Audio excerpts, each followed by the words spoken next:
Connor McMahon is focused and tough. His cardio workouts are part of his preparation to play goalie for the Atlanta Fire hockey team. When I was 3, I started skating. I've just been playing it for a long time, so I'm good at it now. Hockey is his passion and his escape. Just 3 months ago, he was diagnosed with cancer for the 3rd time. Literally, I think we were sitting in these same 2 chairs and just told him, I just wanted to let you know that the doctor called and, your cancer's back. Connor was first diagnosed with acute lymphoblastic leukemia at the age of 3, then again when he was 12. Both times he went into remission after intensive chemotherapy. I thought that was it. The second time, well, they said that both times. They said that there was like a 0.000% chance that it would come back both times, but it's back. So. And this time, at the age of 15, things are different for Connor. Chemotherapy is not the answer, since his cancer has proven resistant to it long term. Instead, he's enrolled in a clinical study at Duke Children's Hospital.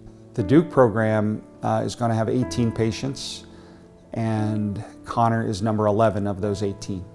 He's already been to Duke to start what's called CAR T-cell therapy. In July, he spent hours on a machine that extracted more than 1 billion T cells from his blood so they can be genetically modified. Doctors inject them with the HIV virus, which is also modified so it cannot cause the disease anymore. They put those T cells back in, and what they do is each cell goes in and can destroy up to 1,000 cancer cells.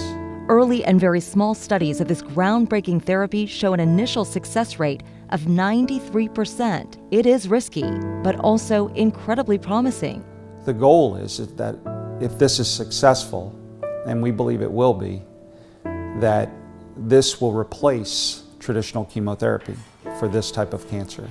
CAR T-cell therapy enhances the patient's own immune system to kill tumor cells, putting this tough, focused defenseman on the attack against an all too familiar foe.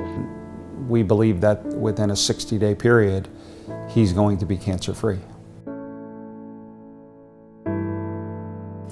Connor is set to return to Duke next week for the second critical part of this therapy that involves putting those modified T cells into his bloodstream. His family will continue to document his cancer fight through their Facebook page called Connor's Hope. Jennifer Leslie, 11Alive News. Connor McMahon's hockey teammates gave him a warm welcome home from the hospital. You're a warrior, man. Just days before this, doctors told Connor he is finally cancer-free. It's just hard to believe that this whole thing is over. Connor's dad used Facebook Live to help document a medical miracle. The 15-year-old went to Duke Children's Hospital to take part in a national clinical trial of CAR T-cell therapy, which used a disabled form of HIV to modify his immune system and attack cancer cells. Doctors warned Connor and his family that the procedure would take a toll on his body. There were some incredibly difficult days while we were there, and when you think you're going to lose your son, it's a pretty powerful moment. Connor's temperature shot up to 107 degrees for several days, and then the fever broke so the healing could begin. I don't really remember much of it. Feeling great, doing good. It's good to be home. When Connor had acute lymphoblastic leukemia twice before at the age of 3 and 12, he went into remission after intensive chemotherapy. But his 3rd diagnosis proved his cancer was resistant to the treatment long term.